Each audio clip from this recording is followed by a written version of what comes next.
Do you hate ads? I hate ads. You know what I like? Patreon.com/inkdependence. It keeps this channel ad-free.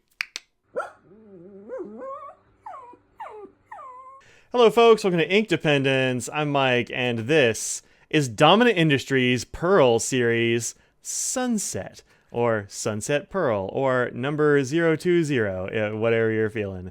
These are made in Korea, and they are really good inks. I have liked these inks ever since I first tried them. They come in this nice little, box. It has a like a little pipette if you want to, do that sort of eyedropper action. It comes in a little bag. Inside the little bag, you'll find the bottle, which is also super cool. I love this little water droplet bottle or whatever. You can see on the bottom there is a bunch of shimmer in here, and you can also see in the shimmer that it's a couple of colors. I don't know if it's one shimmer that's a duochrome between gold and peach, or if it is two different shimmers. I really don't know, but it mixes in very easily like this, and this ink looks really cool with one kind of large caveat, so we'll get to that here in a little bit. Okay, here it is on some paper. Comes in a 25 ml bottle like I just showed you. Goes for 12 to 20 bucks online. This is one of those inks that varies wildly in price depending upon where you get it. So do, I guess, shop around, but the shimmer ones always cost a little bit more than the regular series from Dominant Industry, probably because they have all this shimmer in it. But these are really nice shimmer inks, and they don't tend to clog up pens, which I think is great. This pen that I have it in right now is a Namisu Ixion, and I have in here a Bach double broad nib, which I don't honestly think is all that broad, and it's not all that wet. It's kind of like, I mean, it's bigger than average, but like, I don't know. What I'm saying is don't spend extra for Bach double broads. They're not that great. But I put it in here because I'm like, let's throw it in a double broad and see what it does. So the flow on this is a little bit on the thin side. Some of these undersaturated inks tend to be very thin. Not too thin though. It's good on copy paper, as we'll see. It's got shimmer and shading, which is neat. And this is, of course, my usual Rhodia 80 grams per square meter paper. If you look at the swatch here, you'll see a nice, like, light lavender, sort of a blue tinge around the edge, and then that shimmer is popping out. And as you see in the writing sample, that shimmer is a little bit inconsistent, or at least it has been in this nib. And I have had a few hard starts, which like might be the pen. You gotta know which pens are shimmer friendly, and I kind of thought this was going to be, but it's not been amazing, if I'm honest. So this one is, I've used a bunch of these shimmery inks though, and they haven't really been clogging for me. So I don't know what the story is exactly. So like, put it in your most shimmer friendly pen, I think is the answer. I was also really hoping that this double broad would make this ink darker because it is quite pale.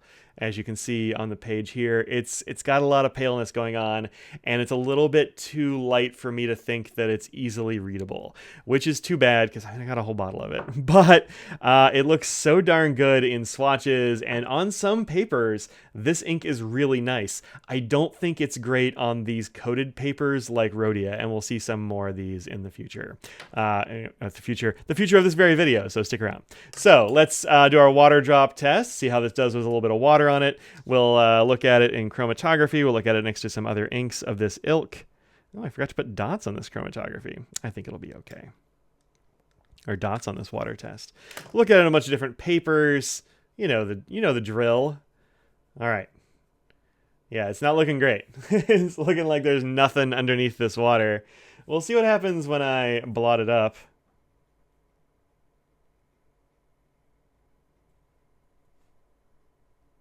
Pat it softly. Get little soft pats. There you go. And yeah, not a lot showing up here, but this ink is real thin, and there's not a whole lot of ink in this ink. It's one of those undersaturated inks. Yeah, nothing really left behind. There's a tiny bit of pink up here, but whatever you wrote is pretty well obliterated by a little bit of exposure to water. So yeah, definitely not water resistant. Don't put this don't address an envelope with this unless you're going to cover that with like beeswax or tape or something. You can do that. It's a really neat trick. Okay, so the chromatography for this ink looks like this, which is pretty exciting. You do see the line of shimmer down here, a nice hot pink here, a little bit of purple, and some bright blue up there at the top. You know I love that blue layer. We're going to see an ink here in a little while that's pretty much just this blue layer. I'm very excited. So, you know, there you go. Dominant Industries Pearl Sunset Chromatography. Interesting stuff. All right, other papers. First up, Staples 20-pound, 30% recycled Garbo paper. This is the worst stuff you're going to find in your office. And this ink actually performs really well on here. I mean, look at this. There's no feathering. It stands out from the page enough to read for sure. You get some of that shimmer in there.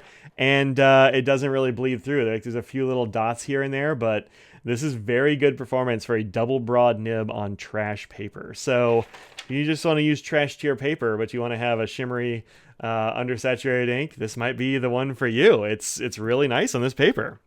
Next up, Domtar Bold 28, which is a paper I quite like.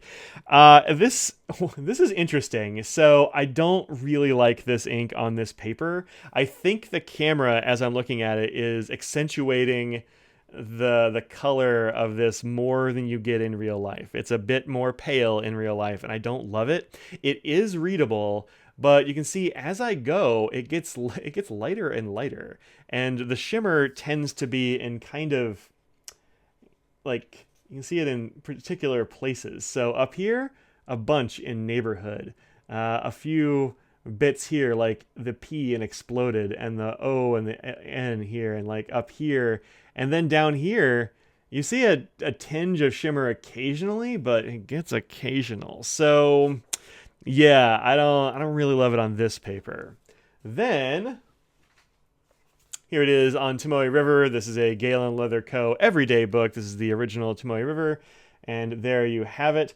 It looks pretty nice on this paper. It can be a little bit on the light side for this paper, but I think it's pretty. So if you want something sort of soft and subtle, this is a nice looking ink for a soft and subtle. I wouldn't write my work notes in it because I need to refer to those quickly, but I think it's a nice subtle color on Tomoe River. It comes out nicely.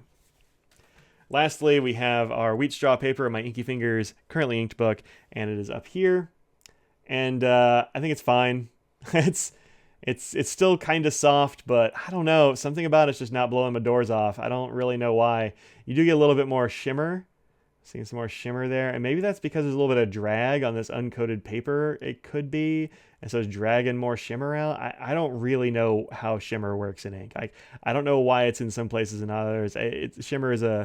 Shimmer like weirds up the fluid dynamics. So I think it's okay on this paper, but not blowing me away. I think it looks really good on a couple of papers and not so great on others. So you get a little bit of a mixed bag with this ink, but depending upon your preferences, this could be great for you, or it could be not very good at all. So this one I'm on the fence about. I do like it sometimes, and other times I'm like, ugh, why do I still have this in a pen? So I don't know what to tell you. All I'm going to tell you is like what it looks like and how it acts on different papers, and then you decide what you want to do. But if you can find this inexpensively, or if you can get yourself a sample of it, I think it's really interesting to have in the collection, and it's going to suit some uses very nicely. So check this out wherever you find Dominant Industries and at the price points that you're into, somewhere between 12 and 20 bucks.